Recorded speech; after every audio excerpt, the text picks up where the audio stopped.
Hello प्यारे student, welcome to my YouTube channel study with Sonu Raj. तो कैसे हैं आप लोग? आई होप कि आप लोग अच्छे होंगे और एग्ज़ाम की तैयारी अच्छी तरीके से चल रही होगी। तो मैं आज आप लोगों के सामने हिंदी के कुछ क्वेश्चंस को लेके आया हूं जो वेरी वेरी इंपॉर्टेंट्स है। तो मैं क्वेश्चन बोलूँगा, आप लोगों को आंसर देना है। तो ज़्यादा समय नहीं लेते हुए आप लोगों का क्वेश्चन को स्टार्ट किया जा रहा है। और नंबर 1 क्वेश्चन में कहा जा रहा है बाण का पर्यायवाची नहीं है। तो बताइएगा 41 में कि बाण का पर्यायवाची कौन नहीं है। बाण का पर्यायवाची कौन है ये नहीं पूछा जा रहा, बाण का पर्यायवाची कौन नहीं है। तो आंसर आप लोग बताइएगा। तो मैं इसका राइट आंसर आप लोगों को बता दूं, इसका राइट आंसर हो जाएगा बी, सारंग। सारंग जो है बाण का पर्यायवाची नहीं है दोस्तों। यहाँ पे जो सिलीमुख ये भी है, अशुभ ये भी है, विशिखी ये भी है, सारंग जो है बाण का पर्यायवाची नहीं है। नेक्स्ट क्वेश्चन की तरफ चलेंगे हम लोग। क्वेश्चन नंबर 42 में कहा जा रहा है निम्नलिखित ध्वनियों की निर्दिष्ट विशेषताओं में कौन सा अशुद्ध है। तो ये आप लोगों को बताना है कि इसमें अशुद्ध कौन है। 42 का राइट आंसर मैं आप लोगों को बता दूं, 42 का राइट आंसर हो जाएगा ऑप्शन नंबर ए, चौतालव्य महाप्राण, ये हो जाएगा आंसर। नेक्स्ट क्वेश्चन की तरफ चलेंगे। Question number 43।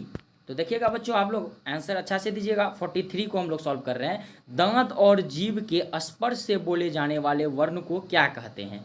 Very important question और वेरी इजी भी क्वेश्चन है, ये आप लोगों को पता ही होगा। दंत के बारे में पूछ रहे हैं। तो 43 का राइट आंसर आप लोग बताइएगा। ऑप्शन नंबर ए मूर्धन्य, ऑप्शन नंबर बी कंठोष्ठ, ऑप्शन नंबर सी दंतोष्ठ या ऑप्शन नंबर डी दंत्य।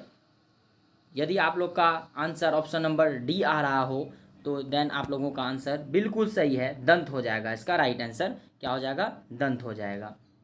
तो चलिए आगे चलते हैं क्वेश्चन नंबर 44 की तरफ।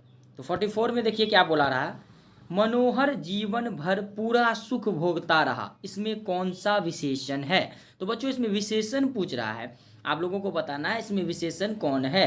संख्यावाचक है, या ऑप्शन नंबर बी सर्वनामिक है, या ऑप्शन नंबर सी गुणवाचक है, या ऑप्शन नंबर डी परिणामवाचक है। ऑप्शन आपके सामने है, आंसर आपको देना है। तो बताइएगा 44 का राइट आंसर क्या हो जाएगा।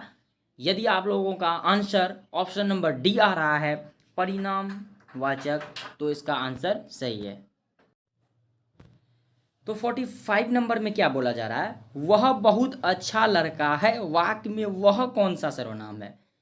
ठीक है, वह कौन सा सर्वनाम है, सर्वनाम के बारे में पूछा रहा है। यदि आप लोग सर्वनाम संज्ञा सर्वनाम सब चीज़ अच्छे से पढ़ लिए होंगे तो इसका आप लोग आंसर भी अच्छा से ही दे रहे होंगे। यदि आप लोगों का आंसर ऑप्शन नंबर डी आ रहा है निश्चयवाचक, देन आप लोगों का आंसर सही है। यहाँ पे निश्चित का बोध हो रहा है, वह बहुत अच्छा लड़का है, यह निश्चयवाचक सर्वनाम है।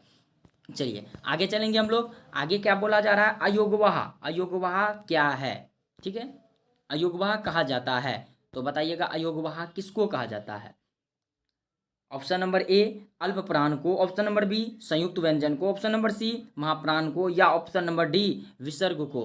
तो आप लोगों को राइट आंसर बताना है 46 का। यदि आप लोग ऑप्शन नंबर डी बोल रहे हैं विसर्ग को, देन आप लोगों का आंसर सही है।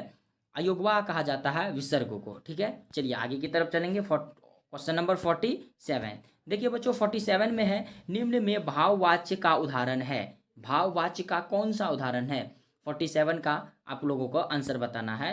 तो 47 का राइट आंसर हो जाएगा ऑप्शन नंबर डी होगा बच्चों। यहाँ देखिए, यहाँ पे ऑप्शन दिया हुआ है, ऑप्शन नंबर डी हो जाएगा 1 और 2 दोनों।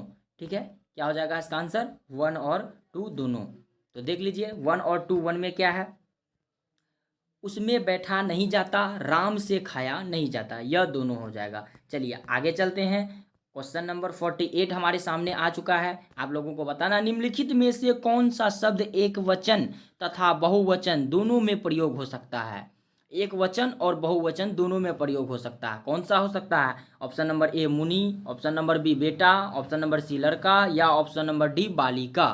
तो आंसर इसका राइट आंसर आप लोगों को बताना है। यदि 48 का आप लोग ऑप्शन नंबर ए बता रहे हैं मुनि, देन आप लोगों का आंसर राइट है। बहुवचन और एक वचन दोनों है इसमें। चलिए आगे चलते हैं क्वेश्चन नंबर 49 की तरफ। 49 में है मिट्टी का माधो होने का अर्थ क्या है। क्वेश्चन कितना अच्छा है 49 का। क्या मिट्टी का माधो होने का अर्थ क्या है। समझदार होना, बहुत ही मूर्ख, कृष्णा की मूर्ति, या मिट्टी की मूर्ति। आप लोग को आंसर बताना है। मैं आप लोगों को आंसर बता दूं इसका 49 का ऑप्शन नंबर बी हो जाएगा बहुत ही मूर्ख। क्या हो जाएगा इसका आंसर, बहुत ही मूर्ख। चलिए आगे की तरफ चलेंगे हम लोग। एक मिनट दोस्तों।